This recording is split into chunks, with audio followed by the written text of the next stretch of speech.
కవిత ఇలా అమెరికాకి వెళ్ళిందో లేదో, కల్వకుంట్ల కవిత ఇలా అమెరికాకి వెళ్ళిందో లేదో ఇక్కడ తన పదవి తీసేసి కేటీఆర్ డైరెక్షన్లో కొప్పుల ఈశ్వర్ గారికి కట్టబెట్టడం జరిగింది. అసలు ఏం జరుగుతోంది బీఆర్ఎస్ పార్టీలో? ఎస్, మనం ఫస్ట్ నుంచి అనుకుందే ఎక్కడో చెడింది వీళ్ళకి, కేటీఆర్కి కవితకి పడట్లేదు. సో తీన్మార్ మల్లన్న వ్యాఖ్యల తర్వాత కూడా బీఆర్ఎస్ పార్టీ ఎవరు కూడా దాన్ని ఖండించలేదు. సో తర్వాత జగదీష్ రెడ్డి లాంటి వ్యక్తిని లిల్లిపుట్ అనడము, అసలు నువ్వు ఏం చేసినావు పార్టీకి అనడము, సో రకరకాలుగా ఏదో ఒకటి మాట్లాడుకుంటూ వస్తూ ఉన్నారు. సో మొన్న రీసెంట్గా కవిత వాళ్ళ అబ్బాయి చదువు కోసము మరి కేసీఆర్ గారు బ్లెస్సింగ్స్ తీసుకోవడానికి ఫామ్ హౌస్కి వెళ్తే అక్కడ కూడా వాళ్ళ ఓన్లీ అంటే కవిత కొడుకును మాత్రమే పైకి పిలుచుకున్నాడు, కవితను మాత్రం మా కవితతో మాత్రం మాట్లాడలేదు అని చెప్పి విశ్వసనీయ వర్గాల సమాచారం. అసలు ఏం జరుగుతోంది బీఆర్ఎస్ పార్టీలో? అయితే ఇక్కడ వైఎస్ షర్మిలతోటి ప్రతి ఒక్కరు కూడా కవితను పోలుస్తూ ఉన్నారు. కానీ వైఎస్ రాజశేఖర రెడ్డి గారు ఇక్కడ చనిపోయిన తర్వాత వీళ్ళిద్దరు పంచాయతీలు స్టార్ట్ అయినాయి. అక్కడ అన్న కోసం చెల్లె పాదయాత్ర చేసింది. కానీ ఇక్కడ మరి అన్న కోసం చెల్లె ఏం చేసింది అంటే ఒక క్వశ్చన్ మార్క్. మనకి ఇంకా అంత దాని మీద ఒక క్లారిటీ లేదు, ఏం చేశారు ఏం చేస్తున్నారు అనే విషయం మీద క్లారిటీ లేదు. కాబట్టి మనం ఈ విషయం మీద ఎంత తక్కువ మాట్లాడితే అంత మంచిది. అయితే ఇక్కడ అంటే కవిత వెనకాల సాక్షాత్తు రేవంత్ రెడ్డే ఉన్నాడు అని యావత్ తెలంగాణ ప్రజలు కావచ్చు, ఇటు కాంగ్రెస్ కార్యకర్తలు కావచ్చు, ఇటు బీఆర్ఎస్ పార్టీ కార్యకర్తలు కావచ్చు, అండ్ బీజేపీ కొంతమంది నాయకులు కావచ్చు బలంగా నమ్ముతా ఉన్నారు. ఎందుకని రేవంత్ రెడ్డి గారు కవిత మంచి సన్నిహితులు, ఇద్దరికి కూడా బిజినెస్ పార్ట్నర్షిప్లు ఉన్నాయి. సో క్యాబినెట్లోకి కల్వకుంట్ల కవితను తీసుకుంటాం అని చెప్పడం జరిగింది. అండ్ అలాగే ఎన్ఫోర్స్మెంట్ డైరెక్టరేట్ కవితను అరెస్ట్ చేయడానికి వెళ్ళినప్పుడు, వాళ్ళ ఇంట్లో ఎంక్వైరీ చేయడానికి వెళ్ళినప్పుడు సో ముఖ్యమంత్రి హోదాలో ఉన్నటువంటి రేవంత్ రెడ్డి ముందస్తు ఇన్ఫర్మేషన్ కవితకు ఇవ్వడం జరిగింది అని చెప్పి విశ్వసనీయ వర్గాల సమాచారం. చాలామంది అంటా ఉన్నారు నిపుణులు. అండ్ దీంతో పాటుగా మొన్న రీసెంట్గా ఒక ఈ దీపావళి టైంలో సో ఏదైతే డ్రగ్స్ పార్టీ చేసుకుంటున్నాడు రాజ్పాకాల ఇంట్లో అన్న ఇన్ఫర్మేషన్ కూడా కవితనే పాస్ చేసింది అని అక్కడి నుంచే అసలు వీళ్ళ పంచాయతీ స్టార్ట్ అయింది. సో కాంగ్రెస్ పార్టీలోకి కవిత క్యాబినెట్ హోదాలో అంటే ఎమ్మెల్సీ ఇక్కడ ఇచ్చినారు కాబట్టి సో క్యాబినెట్ పదవి ఇస్తామని చెప్పి ఆశ పెట్టినాడు. సో విభజించు పాలించు అంటే కల్వకుంట్ల కుటుంబంలో చిచ్చు పెట్టే పనిలో రేవంత్ రెడ్డి నిమగ్నమై ఉన్నాడు. అండ్ సో కవిత ద్వారా తన గేమ్ ప్లే చేస్తున్నాడు. అండ్ అలాగే ఇప్పుడు కాంగ్రెస్ అధికార పార్టీలో కూడా విపరీతమైనటువంటి సెటిల్మెంట్లు కవిత డైరెక్షన్లో నడుస్తున్నాయి. అంటే ఎవరికి పని అయినా కాకపోయినా ఒక సబ్జెక్ట్ ఏదైనా కవిత తీసుకుంటే కవిత ఇంటి కేర్ ఆఫ్ అడ్రస్గా కొన్ని సెటిల్మెంట్లు జరుగుతున్నాయి. ఫహీం ఖురేషి అండ్ అలాగే సృజని రెడ్డి ఎవరైతే ఉన్నారో సో వీళ్ళ మీడియేషన్ ద్వారా అన్నీ కూడా నడుస్తూ ఉన్నాయని చెప్పి కూడా చాలామంది రాజకీయ విశ్లేషకులు అండ్ అలాగే కొంతమంది ఇంటెలిజెన్స్ వర్గాలు కూడా వెల్లడిస్తున్నటువంటి అంశం ఇది. సో అంటే కాంగ్రెస్లో వాళ్ళకి పనైనా కాకపోయినా ఇక్కడ కల్వకుంట్ల ఫ్యామిలీలో పక్కన పెడితే కవితకు మాత్రం ఏదన్నా తన దగ్గరకు ఒక ఇష్యూ వచ్చి ల్యాండ్ కబ్జా కానీ లేకపోతే మన సెటిల్మెంట్ జరిగే అవకాశం ఉంటే సో ఈ విషయం మాత్రం క్లియర్ అయిపోతుంది అని మాట్లాడుకుంటా ఉన్నారు. బయట కూడా కవిత అత్యంత సన్నిహితులు. సో ఈ పదవి అంటే బీఆర్ఎస్ లో నుంచి ఏదైతే ఈ సింగరేణికి సంబంధించినటువంటి అధ్యక్షురాలు పదవి ఉందో కవిత ఇలా అమెరికాకి వెళ్ళగానే అట్లా టైం చూసి కేటీఆర్ గురి చేసినాడు. కానీ ఇక్కడ కేటీఆర్ది నడుస్తుందా కేసీఆర్ది నడుస్తుందా అంటే కేసీఆర్కి చెప్పకుండా పూచుక పుల్ల కూడా బీఆర్ఎస్ పార్టీలో కదలదు అన్న విషయము అందరికీ కూడా తెలుసు. సో కేటీఆర్ వెనకాల కేసీఆర్, ఎందుకంటే కవితను సస్పెండ్ చేయాలని చెప్పి కూడా విశ్వ ప్రయత్నం చేస్తున్నాడు కేటీఆర్ కూడా. అంటే అనేక సార్లు మొన్న రీసెంట్గా ఫామ్ హౌస్కి వెళ్ళి కూడా మరి ఎలా పడితే అలా మాట్లాడుతున్నారు కాబట్టి మరి తన మీద యాక్షన్ తీసుకోవాల్సినటువంటి అవసరం ఉన్నది, షోకాజ్ ఇవ్వాల్సినటువంటి అవసరం ఉన్నది, పార్టీ మెంబర్షిప్ రద్దు చేయాల్సినటువంటి అవసరం ఉన్నదని చెప్పి కేటీఆర్ కూడా బలంగా కూర్చున్నట్టు తెలుస్తోంది. ఇటుపక్క జాగృతి జోరుగా కల్వకుంట్ల కవిత ఉధృతం చేస్తున్నారు. అండ్ జిల్లాల వారీగా అధ్యక్షులు తీసుకుంటున్నారు. అండ్ జిల్లాల వారీగా అధ్యక్షులను తీసుకుంటా ఉన్నారు. ప్రతి ఒక్క జిల్లాలో ఒక మంచి నాయకత్వం కోసం తను ఎదురు చూసి జాగృతిని ఉధృతం చేస్తున్నారు. అంటే ప్రతి ఒక్క విలేజ్, అంటే ఒక గ్రామ స్థాయి నుంచి మండల స్థాయి నుంచి జిల్లా స్థాయి వరకు యావత్ రాష్ట్రంలో సో యువతలే టార్గెట్గా ఎక్కువ యువకులను తీసుకునే ప్రయత్నం కవిత చేస్తున్నారు. సో ఇప్పటికే గ్రామ స్థాయి దగ్గర నుంచి కూడా మొత్తము కవిత అండర్లో నడుస్తూ ఉంది. అయితే తను బీసీ నినాదం ఎత్తుకోవడము, తీన్మార్ మల్లన్న మరి అది ఇద్దరు కూడా క్లాష్ రావడము, నేనే ఫైట్ చేస్తున్నా బీసీ కోసం అని తీన్మార్ మల్లన్న, లేదు నేను ఫైట్ చేస్తున్నా బీసీల కోసం అని కల్వకుంట్ల కవిత. సో ఇక్కడ ఏం జరిగిందో మనం మొన్న చూడడం జరిగింది. సో కవితనైతే సపరేట్గా పోటీ చేయబోతోంది అని మాత్రం హింట్ మాత్రం క్లియర్గా ఇస్తోంది. వేరే కొత్త పార్టీ ఏమి కూడా నేను పెట్టను, తెలంగాణ జాగృతి, భారత జాగృతి ఏదైతే ఉందో, తెలంగాణ జాగృతి ఏదైతే ఉందో ఈ జాగృతి ద్వారానే ముందరికి వెళ్తామని చెప్పి కవిత గారు చెప్పకనే చెప్తున్నారు. ప్రత్యక్షంగా చెప్పకపోయినా పరోక్షంగానైతే చెప్తున్నారు. అలాగే రాఖీ కడతదని చెప్పి కూడా మనము ఎదురు చూసినాం. కానీ ఇక్కడ కవిత రాఖీ కడతదని మెసేజ్ చేసినా కేటీఆరే వెళ్ళిపోయిండు, నేను లేను, అవుట్ ఆఫ్ స్టేషన్లో ఉన్నా అని చెప్పి చెప్పడం జరుగుతోంది. మరి కావాలనే వెళ్ళిండా, లేకపోతే కవితతో కట్టించుకోవడం ఇష్టం లేక వెళ్ళిండా, ఏందనేది తెలియదు. గతంలో ఇదే కవిత డెఫినెట్గా ఏది ఉన్నా సరే అల్లుడే పేకాటే, రాఖీయే కొట్లాటే అని చెప్పి గతంలో ఒకానొక ఇంటర్వ్యూలో కవిత గారు చెప్పడం జరిగింది. సో అంటే బీఆర్ఎస్ ఇక్కడ చీలిపోయింది. అయితే ఇక్కడ ఇంకోటి మనం ఆలోచించుకోవాల్సినటువంటి అవసరం ఉన్నది. సో బీఆర్ఎస్లో మహిళా విభాగం ఏదైతే ఉందో, ఈ సో కాల్డ్ మహిళా విభాగం ఎవరైతే ఉన్నారో సో వాళ్ళు కవిత వెంట వెళ్ళడానికి కూడా ఇష్టపడట్లే. అంటే కేటీఆర్ ఎట్లా చెప్తే అట్లా డైరెక్షన్ ఉంటున్నారు తప్ప మనం చూసినట్లయితే సో కవిత దాడిని బీఆర్ఎస్ మహిళా నేతలు కూడా ఎవరు కూడా ఖండించలేకపోయినారు. సో కాల్డ్ సబితా ఇందర్ రెడ్డి కావచ్చు, సత్యవతి రాథోడ్ కావచ్చు, సునీతా లక్ష్మారెడ్డి కావచ్చు, లేకపోతే ఇంకెవరైనా కావచ్చు, పార్టీ కార్యకర్తలు కావచ్చు, మహిళా విభాగంలో ఉన్నటువంటి ఎవరైనా కార్యకర్త నుంచి ఎమ్మెల్యేలు, మాజీ మంత్రులతో సహా ఎవరు కూడా దాన్ని ఖండించలేదు. సో దీన్ని కూడా కన్సిడర్ చేసుకోవాల్సినటువంటి అవసరం మనకి ఇక్కడ ఉన్నది. సో మొత్తానికైతే ఇక్కడ ఈ ఒక పక్క సీఎం రమేష్ లాంటి వ్యక్తి ఏమో కవిత కోసమే బీజేపీలో విలీనం చేద్దామని అనుకుంటున్నారని చెప్పి ఆయన చెప్తాడు, అతను చెప్తాడు, ఒక పక్క ఇతను చెప్తాడు. సో ఇక్కడ వీళ్ళకేమో పంచాయతీ. అసలు తెలంగాణ జాగృతి అనేది ముందరికి వెళ్తుందా? బీఆర్ఎస్ లేకుండా, బీఆర్ఎస్ అంటే కూరలో కరివేపాకుని తీసేసినట్టు కల్వకుంట్ల కవితను తీసి పక్కన పెట్టేసినారు. ఎవరు? కల్వకుంట్ల కుటుంబ సభ్యులు. అంతేకాదు ఇన్ని రోజులు పెళ్ళయి ఇన్నేళ్ళు అయినా సరే కల్వకుంట్ల అనే ఇంటి పేరు, ఇంటి ట్యాగుతోనే ముందరికి వెళ్ళినటువంటి కవిత. జనరల్గా పెళ్ళయింది అంటే సో ఆ పెళ్ళయిన తర్వాత ఒక ఆడపిల్ల వాళ్ళ అత్తగారింటికి వెళ్ళినప్పుడు పేరు కూడా మారుతుంది. పెళ్ళైన వెంటనే ఇంటి పేరు కూడా మార్చుకోవాలి. కానీ ఇక్కడ కవిత ఎక్కడ కూడా తన ఇంటి పేరు మార్చుకోలేదు, కల్వకుంట్ల కవిత అనే కొనసాగింది. సో ఎంపీ ఎలక్షన్లో, గతంలో జరిగిన ఎమ్మెల్యే ఎలక్షన్లో, సో ఈ 10 ఏళ్ల నుంచి మనం చూస్తున్నాము కల్వకుంట్ల కవిత అనే తను పిలిపించుకుంది.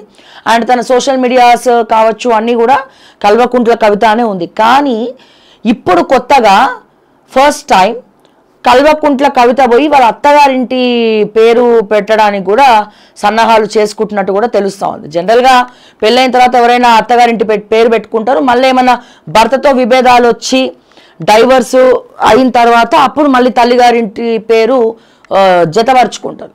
బట్ ఇటువంటి సినారియోస్లో ఇక్కడ పూర్తిగా వీళ్ళకైతే చెడింది, వీళ్ళ మధ్యలో ఎటువంటి సాన్నిహిత్యం లేదు. ఇన్ని రోజులు ఉండే కాబట్టి కల్వకుంట్ల అని పేరు పెట్టుకున్నారు. సో కేసీఆర్ పేరు చరిత్రలో నిలిచిపోతుంది కాబట్టి ఆ తర్వాత కేసీఆర్ పిల్లలు రాజకీయంగా ఎదగచ్చు అనే ఉద్దేశంతో కల్వకుంట్ల అనే పేరు అలాగే పెట్టుకుందా ఏంది అనేది పక్కన పెడదాం కాసేపు. కానీ ప్రజెంట్ అయితే ఈ కల్వకుంట్ల అనే ఒక పేరుని తీసేసి వాళ్ళ అత్తగారి పేరు అయితే పెట్టుకుంది. అంటే ప్రత్యేకంగా నాకు ఇంకా కల్వకుంట్ల పేరు అవసరం లే, ఇక బీఆర్ఎస్ సపోర్ట్ వద్దు, నేను తెలంగాణ జాగృతిలోకే పోతున్నా, జాగృతితో నేను మా అత్తగారింటి పేరుతోనే వెళ్తా అని ఇక్కడ కూడా ఇండైరెక్ట్ హింట్స్ అయితే కవిత ద్వారా మనం చూస్తూ ఉన్నాము. కానీ ఎక్కడ కూడా తను కేసీఆర్ గురించి మాట్లాడట్లేదు. ఎంతసేపు కేసీఆర్ చుట్టుపక్కల వ్యక్తుల కోసం మాట్లాడుతుంది కానీ కేసీఆర్ గురించి మాత్రం కవిత మాట్లాడట్లేదు. కేసీఆర్ కూడా కవితను దగ్గర తీయట్లేదు. సో ఏదేమైనప్పటికీ కూడా ఈ పంచాయతీ నడుస్తూనే ఉన్నది. సో మొత్తానికైతే తను అమెరికా వెళ్ళడం చూసి మరి ఇక్కడ అధ్యక్ష పదవి అయితే కట్టబెట్టడం జరిగింది. మనం ఇక్కడ చూడొచ్చు. ఇగోండి బీఆర్ఎస్ లో గందరగోళం, కొప్పుల ఈశ్వర్ నియామకంతో కొత్త చర్చ, టీబీజీకేఎస్ గౌరవ అధ్యక్షురాలి పదవి నుంచి ఎమ్మెల్సీ కవిత తొలగింపు, ట్రేడ్ యూనియన్ నిబంధనలు ఉల్లంఘించారంటున్న ఎమ్మెల్సీ వర్గం, జనరల్ బాడీ మీటింగ్ లేకుండా ఎలా నియమిస్తారంటూ నిరసన, కేటీఆర్ చర్యలపై అసహనం, బీఆర్ఎస్ పార్టీలో మరోసారి గందరగోళ పరిస్థితులు నెలకొన్నాయి. పార్టీ తీసుకున్న చర్యల వలన రాష్ట్ర వ్యాప్తంగా మరోసారి చర్చకు దారితీశాయి. బీఆర్ఎస్ అనుబంధ కార్మిక సంఘమైన టీబీజీకేఎస్ గౌరవ అధ్యక్షురాలిగా ఉన్న కవితను కాదని కొప్పుల ఈశ్వర్ను నియమించడంపై రాష్ట్ర వ్యాప్తంగా దుమారం రేపింది. దాంతో పార్టీ వర్కింగ్ ప్రెసిడెంట్ కేటీఆర్ వైఖరిపై పలు విమర్శలు వెల్లువెత్తాయి. మరోవైపు కవిత అనుచరుల నుంచి సైతం నిరసన వెల్లువెత్తింది. కవితకు మద్దతుగా టీబీజీకేఎస్ పలువురు సభ్యులు రాజీనామా చేశారు. కేటీఆర్ డైరెక్షన్లోనే టీబీజీకేఎస్ కార్యవర్గ సమావేశం బుధవారం తెలంగాణ భవన్లో జరిగింది. దీనికి కార్మిక సంఘానికి సంబంధించిన ముఖ్యులంతా హాజరయ్యారు. దీనిలో భాగంగానే ఇటీవల టీబీజీకేఎస్ ఇన్ఛార్జ్ బాధ్యతలు చేపట్టిన మాజీ మంత్రి కొప్పుల ఈశ్వర్ కూడా అటెండ్ అయ్యారు. టీబీజీకేఎస్ గౌరవ అధ్యక్షుడిగా కొప్పుల ఈశ్వర్ను నియమించడం జరిగింది. సో ఒకసారి మిగతాది మనం చూద్దాం పూర్తిగా. అయితే ఈ మధ్య సింగరేణి కార్మికులతో సమావేశమైన కేటీఆర్ అదే సమావేశంలో టీబీజీకేఎస్ కు ఇన్ఛార్జ్గా కొప్పుల ఈశ్వర్ను అంటే సమావేశంలో టీబీజీకేఎస్ ఇన్ఛార్జ్గా కొప్పులను నియమించారు. అంతలోనే బుధవారం సమావేశమైన సంఘం నేతలు ఏకంగా కొప్పులను గౌరవ అధ్యక్షుడిగా ఎన్నుకున్నారు. అయితే ఈ సమావేశానికి పార్టీ వర్కింగ్ ప్రెసిడెంట్ హాజరు కాకున్నా అంతా కేటీఆర్ డైరెక్షన్లోనే మార్పులు జరిగాయన్న ప్రచారం ఉంది. దాంతో ఈ నిర్ణయం ఇప్పుడు పార్టీలో పెద్ద ఎత్తున చర్చకు దారితీసింది. ఒక్కసారిగా గౌరవ అధ్యక్షుడిగా ప్రకటన చేయడంతో అటు సంఘంలోనూ ఇటు ఆశ్చర్యానికి గురయ్యారు. అంతేకాకుండా కేటీఆర్ తీసుకున్న ఈ నిర్ణయాన్ని పార్టీలోనూ కొంతమంది నేతలు తప్పుపడుతున్నట్లుగా తెలిసింది. బయటకు చెప్పకున్న నేతల మధ్య మాత్రం ఇదే చర్చ జరిగినట్లు సమాచారం. అమెరికా పర్యటనలో కవిత ఇటీవలే అమెరికా పర్యటనకు వెళ్లారు. చిన్న కొడుకును కాలేజీలో చేర్పించేందుకు యుఎస్ వెళ్లారు. మళ్ళీ వచ్చే నెల 1వ తేదీన తిరిగి హైదరాబాద్ రానున్నారు. అయితే ఇదే సందర్భంలో బీఆర్ఎస్ కార్మిక సంఘం గౌరవ అధ్యక్షుడిగా కొప్పులను నియమించడం తెలంగాణ జాగృతి నేతలు జీర్ణించుకోలేకపోతున్నారు. ఇప్పటికే తెలంగాణ జాగృతికి అనుబంధంగా సింగరేణి జాగృతి పనిచేస్తోంది. ఇటీవలే సింగరేణి జాగృతి హెచ్ఎంఎస్ యూనియన్తో పొత్తు పెట్టుకుంది. కార్మిక సమస్యలపై కలిసి పోరాడాలని నిర్ణయం తీసుకున్నారు. అయితే ఇప్పటి వరకు కూడా టీబీజీకేఎస్ గౌరవ అధ్యక్షురాలిగా కవితనే కొనసాగుతున్నారు. సింగరేణి జాగృతి హెచ్ఎంఎస్ కలిసి 10 రోజులైనా గడవక ముందే బీఆర్ఎస్ పార్టీ ఈ తరహాలో నిర్ణయం తీసుకోవడం అందరినీ కూడా ఆశ్చర్యానికి గురి చేసింది. అంతేకాకుండా గౌరవ అధ్యక్షురాలు కవిత అమెరికా పర్యటనలో ఉండగా ఇలాంటి నిర్ణయం ఎలా తీసుకుంటారని తెలంగాణ సింగరేణి జాగృతి నేతలు ఆమె అనుచరులు మండిపడుతున్నారు. ఎలాంటి జనరల్ బాడీ మీటింగ్ పెట్టకుండానే ఎలా మారుస్తారంటూ నిలదీశారు. అంతేకాకుండా ట్రేడ్ యూనియన్ నిబంధనలు ఉల్లంఘించారంటూ మండిపడ్డారు. టీబీజీకేఎస్ కు రాజీనామా, టీబీజీకేఎస్ గౌరవ అధ్యక్షురాలిగా కవితను తప్పించడంపై సంఘంలోని కొందరు నేతలు తప్పుబట్టారు. దాంతో ఆ సంఘానికి రాజీనామా చేస్తున్నట్లు ప్రకటించారు. టీబీజీకేఎస్ సెంట్రల్ ట్రెజరర్ గా కొనసాగుతున్న వెంకట్ టీబీజీకేఎస్ కు రాజీనామా చేస్తున్నట్లు వెల్లడించారు. ఆయనతో పాటు మరో 100 మంది వరకు సంఘం నుంచి తప్పుకుంటున్నట్లు ప్రకటించారు. గౌరవ అధ్యక్షురాలిగా ఉండి కవిత కార్మికుల కోసం ఎంతో చేశారని, డిపెండెంట్ ఉద్యోగాలు రావడంతో ఆమె కృషి ఎంతగానో ఉందని వెల్లడించారు. పార్టీ తీసుకున్న నిర్ణయం సరైంది కాదన్నారు.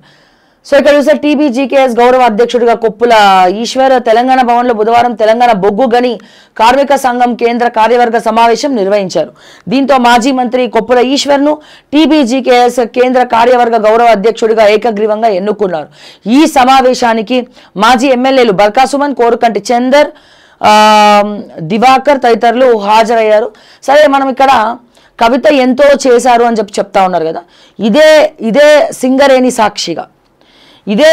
సాక్షిగా నేను మొన్న కూడా మాట్లాడిన, దమ్ము ఉంటే రేవంత్ రెడ్డి గారు ముఖ్యమంత్రి గారు సింగరేణి శ్రీధర్ మీద అండ్ అట్లాగే కల్వకుంట్ల కవిత కావచ్చు, సింగరేణి శ్రీధర్ కావచ్చు, లేకపోతే అక్కడ సింగరేణిలో ఏం జరుగుతుంది, బొగ్గు గనులు ఎట్లా మాయమవుతున్నాయి వెనుక పొంటి, ఎటువంటి అంటే అక్రమంగా ఏ రకంగా తరలిస్తూ ఉన్నారు.